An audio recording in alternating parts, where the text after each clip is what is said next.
Music. ব্রেকআপের পর মেয়েরা হয়তো বলে চিনি না তাকে, আমি কবেই পাচ্ছিলাম তার, কিন্তু প্রত্যেকটা ছেলেরাই বলে সে জান ছিল আমার। বরুণ স্ট্যাটাস সেন্টার, গঙ্গাসাগর বাহির প্লট থেকে।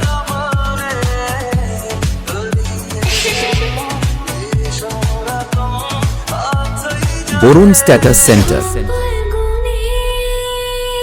অচেনা অনুভূতি গ্রুপ প্রেজেন্ট গঙ্গাসাগর থেকে।